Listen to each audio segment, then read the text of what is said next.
After mid-June, the battle on Saipan collapsed with startling speed.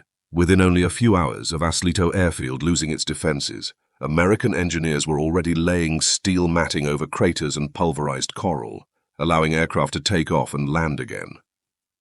The continued roar of propellers became a new kind of background noise, a modification to the island's very landscape that reminded the remaining Japanese soldiers of one fact: the initiative no longer belonged to them. In Garapan, the city blocks had been sheared into broken ridges by successive bombardments. Streets no longer functioned as streets. Walls stood open like sawn-through bone, splayed toward either side. The remaining Japanese naval infantry was scattered among the ruins, trying to maintain a formation that was no longer complete but still barely workable, using nothing more than stride length, hand signals, and short rushes. For them, the true threat was no longer the distant explosions, but the slipping rubble under their boots, the shifting tilt of collapsing walls, and the way a single soldier losing rhythm could drag the entire group into imbalance. In a shattered street corner, Moritani Takeshi stopped and used the briefest pause to study the ground structure. Concrete slabs covered in dust had been fractured by attenuated blast waves until they were ready to drop at a touch. He tapped one lightly with his boot and felt it sag. He did not hesitate. He diverted the men in the lead to pass through on the left, along a broken wall, using the last remaining load-bearing edge to keep the line of advance stable. He was used to adjusting the whole squad's tempo by minute changes in his own body, judging breath, stride, and sprint distance in the gaps between explosions. Those details allowed the formation to keep a fragile shape under pressure. The denser the shelling, the more precisely rhythm had to be controlled. Any relaxation would throw the group into instant disorder, and disorder meant they would not be able to meet the next wave of advance. American infantry and fire support were pushing into the city's depth far faster than Japanese intelligence had estimated. Lines of fire overlapped into a constantly expanding mesh. Each step forward reached a new block several minutes earlier than anticipated. The doctrine of holding fixed strongpoints had been drawn up for intact urban terrain. In these ruins, hold this position meant becoming a stationary target. According to the defensive plan, each block should have had a fixed resistance point to delay the enemy's progress. But once the blocks themselves lost structural integrity, the concept of a point dissolved into exposed stillness. Moritani understood that this mismatch could not be reversed. He no longer depended on doctrine. Instead, he used his physical capability and experience to construct short-range support nodes, keeping his squad alive with several intersecting movement lines that sustained a narrow local fire network. Between two half-collapsed walls, he established a temporary maneuver point, placing 2 riflemen to watch the mouths of adjacent alleys in rotation, so that whichever side the Americans broke through, someone could impose a momentary slowdown with close-range fire. That was the entire scope of his local resistance, a body-centered form of structural control. He never explained his judgments aloud. Years of training had built a habit where he needed only to feel his own breathing rhythm and muscular tension to sense, in the shifting air, the likely direction of the next blast. Under such pressure, the body moved faster than thought.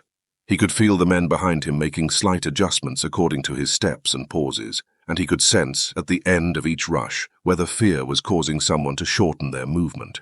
In streets like these, any fear would be magnified into a misaligned rhythm for the whole group, and a misaligned rhythm meant getting caught in the advancing fire. Far away, the winter roads of the Ardennes showed a different but equally lethal disorder. Snow had been churned into deep ruts by tracked vehicles and trucks, and the following nights froze those ruts into sharp, rigid ridges. German retreating vehicles, wounded soldiers, scattered supply teams and civilians fleeing the front, all crowded into the same narrow forest tracks. Road signs that once distinguished directions had mostly been torn down by shelling.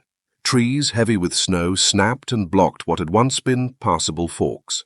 For most units, the road had lost its meaning as route and become nothing more than difficult movement and raw sensitivity to the pressure of enemy fire. Walter Graber halted at an open space near his post. He did not rely on the map.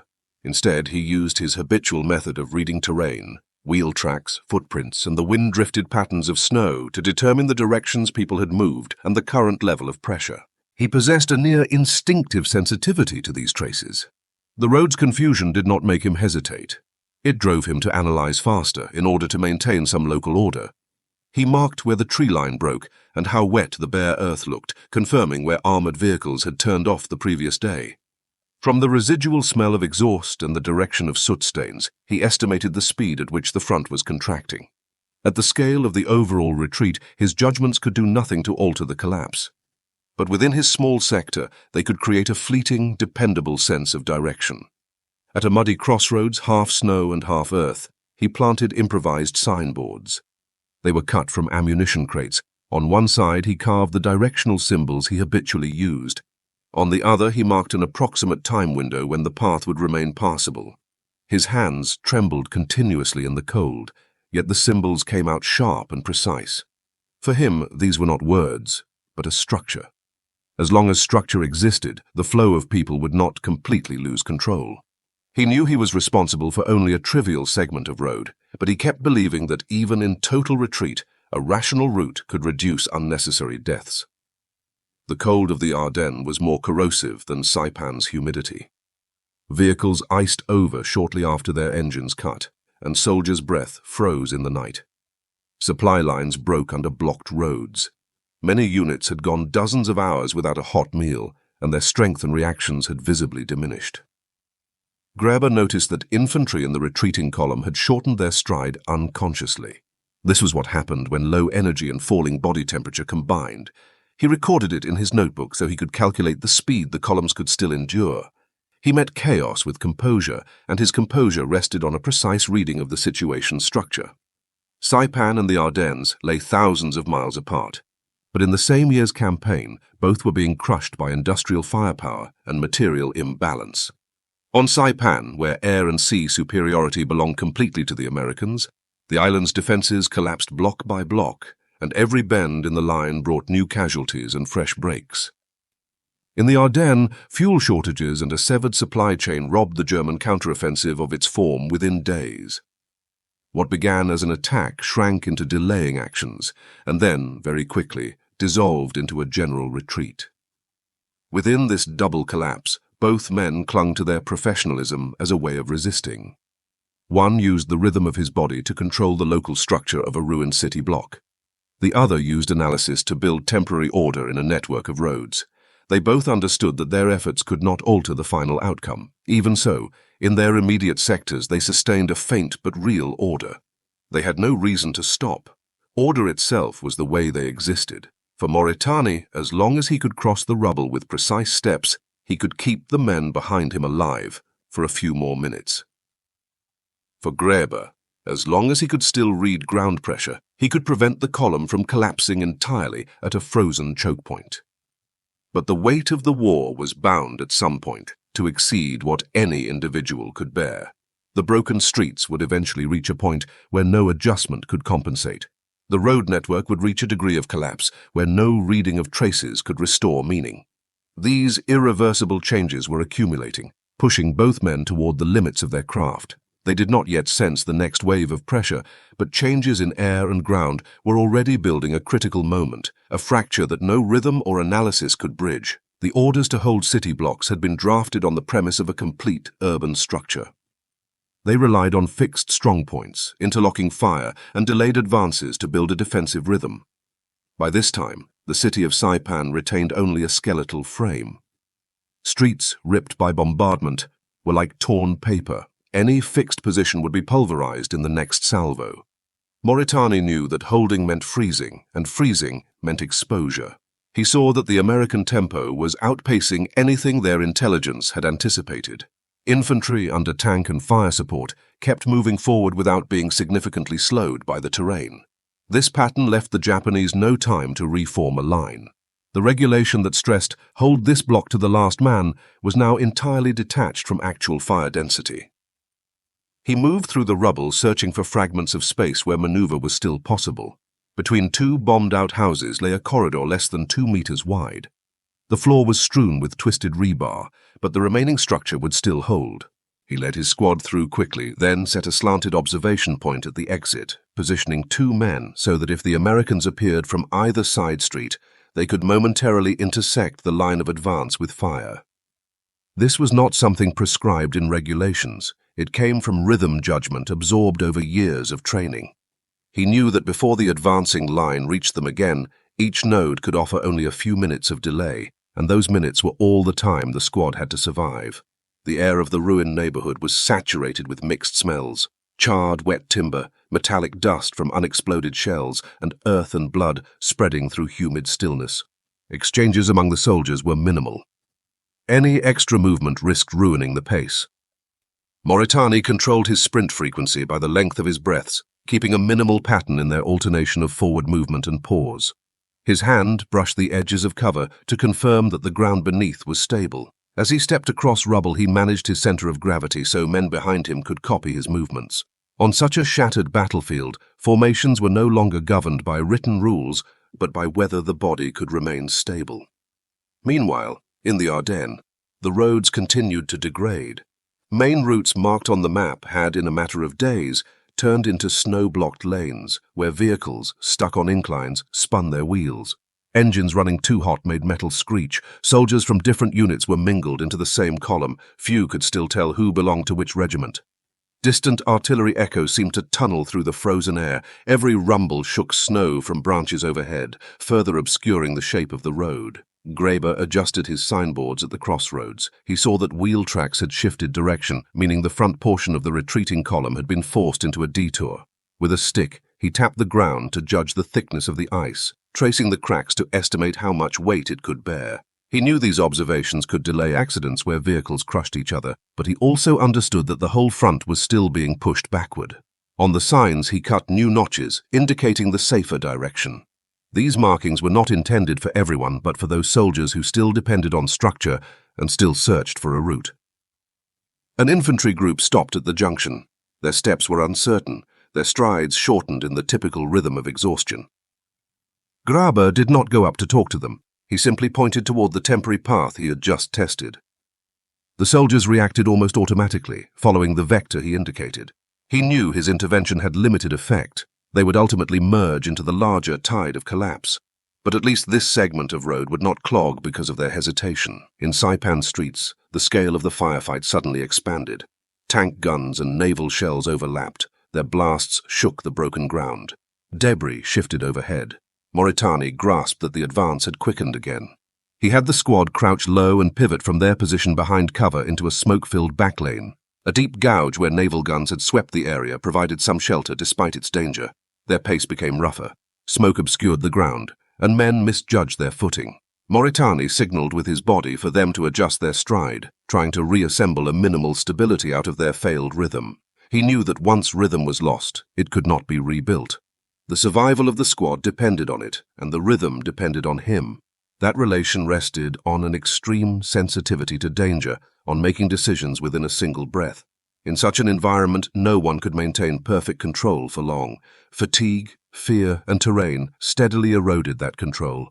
He could feel that the pressure behind him had changed, that the men's strength was almost spent. In the Ardennes, the night temperature kept dropping. On the far side of his sector, Graeber heard the muffled thunk of wheels sinking into mud beneath the ice. That was the sign of a retreating column forced into immobility, and immobility meant the entire network of routes would have to be redistributed, causing yet another jam somewhere else. He moved forward along the road, trying to locate the blockage, but his thinking was slowing in the cold. Landmarks he once read at a glance now appeared blurred and interchangeable. He searched for tree scars he had marked as reference points, only to find that their shapes and gouges no longer registered. He took out his carving knife, intending to mark a new symbol on a nearby trunk so he could rebuild his mental model later. But his fingers no longer obeyed. The knife slipped and scratched the bark haphazardly. The lines he cut had no structure. He stared at them with a rare sense of strangeness. For the first time, he understood that his cognition no longer held its old frame. He stopped walking, not to think, but because his body was losing the ability to continue. His legs wobbled on the ice. He tried to steady his breathing, but his chest's expansion brought no clarity. The dark forest seemed to open up wide around him, as if the shape of space itself were loosening. He braced himself against a tree trunk and could not tell whether that support was steady. The cues he had always relied upon, ground, noise, wind, wheel tracks, were losing meaning in the extreme cold. He did not remember what position his body took when he fell. Only the hard, cold ground remained in memory, giving him a momentary sense of stability, a false stability common to the incapacitated. In the distance, the chaotic retreat carried on. Footsteps and wheel noise skated over the ice in a rhythm now completely independent of him. No one noticed his departure from the column. On Saipan, a shockwave raced underfoot like a single forced breath through the entire street. The following explosion tore buildings apart along the line of the advance. Dust surged into the intersections like a breaking wave. Half a second before the impact, Moritani sensed the pressure change and tried to draw the squad toward a low wall on the right, away from the direct blast. But dust concealed the fracture lines beneath his boots. A falling beam shifted the rubble's center of gravity. The step that should have landed on a stable pile fell instead on an unstable point. His ankle twisted on the uneven surface. There was no sharp pain at first, just a sudden imbalance the body could not compensate for. His training pushed him to try to correct the fall with his knee muscles and shoulder rotation, but the shock wave squeezed his flank, snapping those adjustments like cut strings. He slammed into a half-fallen wall. Stone fragments gouged his shoulder and thigh. The concussion disturbed his inner ear. Sound around him became a blurred vibration. He tried to rise, but the internal rhythm of his body was gone. Breath and movement no longer synchronized. Muscle contractions did not respond accurately to commands. His steps fell apart like loose components. He attempted a short sprint across the rubble, the simple move he had drilled countless times, and found that when his foot struck the ground, the familiar feedback was gone. His body no longer functioned as a reliable system. The men around him dragged him toward a shallow depression behind ruins, where the ground offered partial cover. He could feel uncontrolled swaying as they moved him, a type of movement that frightened him more than the enemy advance. It was the horror of being unable to calibrate his own posture. His awareness still reached for rhythm within the haze, but all he could catch was chaotic shaking. Explosions came closer again. He lifted his head, trying to verify the squad's position, but dust filled his view. Remaining structures crumbled under pressure, adding a new layer of debris. His ability to understand space by bodily cues had almost entirely failed. Each attempt to stand was like trying to run a broken instrument. Slow, fragmented, uncoordinated. At last he realized that his body system was no longer a tool under his control. From a builder of rhythm, he had become a weight for others to move. In the Ardennes, the American patrol who found Garapan acted according to their procedures. They first confirmed that he posed no threat, rolling his body in the snow and checking his arms for weapons. The wind carried English words he could not fully make out, but the tone held neither urgency nor cruelty. They did not manhandle him. They regarded him as a severe hypothermia case. They carried him to a level patch, wrapped his upper body in blankets to minimize exposure. The sudden change in temperature brought him briefly back to consciousness, then he slid away again. Back on Saipan, the shattered street where Moritani lay experienced a fresh wave of collapse. A crossbeam, jarred loose by pressure, came down, scattering fragments across a narrow passage. The squad that had dragged him along could not hold their position any longer. They shifted back, leaving him in a hollow, screened from direct line of fire. His mind was dulled by concussion, but his body perception was sharper than ever. He could feel the different pressure of each piece of rubble on his wounds, and the off-balance sway of his body whenever they tried to move him. He reached for something to hold, but the muscles would not form an effective grasp. There was a brief silence between bombardments. Dust settled slowly. During that lull, the squad's last coherent defense was forced to end. American infantry advanced along the streets with steps and gear in tidy rhythm, a pattern utterly unlike the exhausted, uneven movements around Moritani. He had been left behind, no longer able to move, no longer capable of keeping pace with any retreat. His system had lost combat function altogether. American infantry approached with covering drills. When one soldier saw that Moritani could not stand, and that dried blood marked his leg and the shock damage in his chest, he was classified instantly as a casualty in need of treatment. Engineering troops followed behind the infantry. They did not question him. They evaluated his wounds according to their standard procedure. When they turned him to check, his body trembled uncontrollably. Not from fear, but from what remained after his rhythm failed. For him, the hardest part was not capture. It was realizing that he had changed from the man who controlled rhythm to an object that had to be carried in someone else's. The Americans did not order him to stand, nor did they question him. They lifted him onto a stretcher and strapped him down to prevent secondary injury. The sway of the stretcher created a strange alien motion inside his body. He could not correct it. He could only receive it. Garapan was processed the same way. Once the patrol confirmed he could not walk, they assigned him to a low-impact transport category, meaning he had to be moved to a medical post with minimal jarring. Blankets, stretcher, rewarming steps all followed the manual.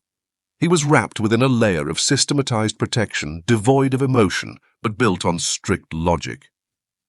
At the far ends of two different fronts, the two men now experienced the same state for the first time, changing from fighters into subjects of management. Orders no longer flowed from their own army's discipline, but from a system shaped to reduce deaths and manage risk. Both slid down into this structure, into a position they had never imagined, being treated by the enemy as lives that needed to be preserved.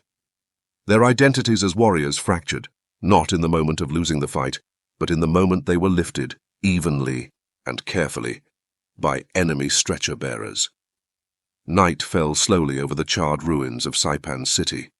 When the evening wind carried the smell of sea salt through the heaps of rubble, the air still held aftershocks pressed into it by firepower. Moritani was brought to an American forward aid station, a cleared patch of ground converted in haste. Lamps were steady, instruments were ordered. It was a segment of artificial order embedded in chaos. Laid down in the triage area, he was quickly examined. American medics, noting his sustained combat posture and stubborn resistance along the avenue of advance, marked the corner of his record sheet with a special sign indicating priority stabilization. This did not come from sympathy. It arose from professional evaluation. A man capable of maintaining formation in a shattered street and of trying to hold rhythm even while wounded was classified as a highly disciplined combatant with exceptional bodily control. For the Americans, such an individual should be recorded, preserved, and given somewhat higher priority in treatment so that intelligence units in the rear might later analyze his performance. Institutionalized respect raised the value of his life by one more degree. 2 engineers lifted his stretcher with steps steadier than the norm, and they adjusted the angle of the stretcher with unusual care. They did not do this to comfort him, but to avoid damaging a body whose combat behavior was deemed worth studying. Moritani sensed the stable gait. He recognized a different kind of precision, not the tempo of battle, but another form of measured movement. He understood that he was no longer being treated as a suppressed enemy object, but as a specimen of significant combat capability. He could not respond or grasp all the reasons, but he knew he was being handled in a way far beyond ordinary captivity. In the Ardennes, the aid station receiving Garapan was reaching similar judgments. The examining doctor, after noting the wear on his equipment and clothing and the directional marks he had carved along the way, concluded that he was a field gendarmerie NCO responsible for following and organizing retreat, a man who had tried to maintain order in the chaos of withdrawal. He was recorded as having highly developed route judgment skills, consciousness to be preserved intact for later interview, and thus assigned to the priority rewarming category. The rewarming procedure included no skipped steps, but his vital signs were checked more frequently than those of ordinary prisoners. Medics were careful not to rewarm him too quickly, avoiding dangerous circulatory reactions. Their movements were steady and restrained, containing a professional respect. It was not emotional. It was recognition of a soldier who had held to his function until he collapsed. As the prisoners from both theaters were shifted to larger transit camps, the American resource system began to show its full reach. On the islands of the Marianas, supply lines were entirely under American control. Medical equipment, water, food, and transport vehicles were plentiful. Camps could provide care above the bare minimum. Those enemy soldiers who had shown high discipline and structural ability in combat were grouped for particular observation, for military intelligence reasons, but also as a form of institutional acknowledgement. In Moritani's ward, the ratio of medical staff to beds was higher. Surgeons with experience in blast trauma assessed his chest injury. His leg wound was cleaned with care to minimize future functional loss. No one proclaimed anything, but the way they treated him clearly reflected a recognition of his conduct in battle. Given sufficient resources, the Americans first saved those enemies whose professionalism they respected. In the Ardennes, Garapan was assigned to a non-freezing zone near the generator room to ensure his body temperature would not drop again. He was given high-calorie rations, usually reserved for those exposed to long-term extremes or those considered intelligence assets. No one explained this to him directly, but he could read it from the steadily updated entries on his chart. He understood that his life had been placed under a higher level of management. The management was cool and exact, as if preserving a precision instrument that still had use. Gradually, the prisoners around them noticed the difference in treatment. Many came to understand that those who had held out in battle, who had kept self-discipline even as their own systems collapsed, were not despised by the enemy, but in some processes received more thorough care. American soldiers carrying out their tasks maintained a certain quiet bearing at a distance, not one of hostility, but of acknowledging that these men had once been stubborn fighters. On Saipan, some prisoners noticed, as bandages were changed, how medics would adjust the angle of their hands several times to avoid unnecessary pain. In the Ardennes, others saw Americans building an additional heated shelter for a severely wounded German to keep the wind from him. Where resources allowed, this priority was no accident. It reflected the recognition of professional character in an opponent. That recognition quietly altered the prisoners' conduct. Japanese prisoners began to maintain a queue at meal distribution, having realized that order was met with better care. German prisoners began to report their condition accurately at roll call, learning that a strict system answered their needs exactly. This was not submission from the defeated. It was a fighter's understanding of a military structure with real capacity. When Moritani, in his recovery, attempted to stand and his legs betrayed him, an American doctor paused in arranging equipment and reached out to steady him. The gesture held no intimacy, but the grip was firm and the angle precise, the kind of support given to someone relearning how to balance. Moritani had never encountered such professional parity from the other side of the battlefield. He sensed that this was not pity, but an acknowledgement of the level of control his body had once possessed. When Garapan was able to walk again, he was assigned light work assisting with terrain records. The documents were basic, but their format was clear and logically organized. They allowed him to glimpse how another army managed an active theater. As he read, he felt an unfamiliar but deep impression. The enemy not only regarded him as a life to be saved, but also as a man capable of reading structure. Over time, this unspoken respect reshaped the inner structure of the prisoner community. They stopped moving as broken men and began to recover a stable sense of being human within a framework of equality. They realized that an army capable of respecting the skill of its enemy might also be capable of accommodating their continued existence. When Moritani eventually walked, slowly but steadily, to sit in the sun at the edge of the camp, he no longer tried to recover the body that once drove tempo through ruined streets. He understood that identity had been ended by firepower. The rhythm of his current steps, modest but recognized, marked another way to exist. When Garapan sat under the winter sun studying a new road diagram, he saw in it no purpose of killing, only logistics, flow, and safety. He knew this was an order he had never served under, but he was willing to understand it.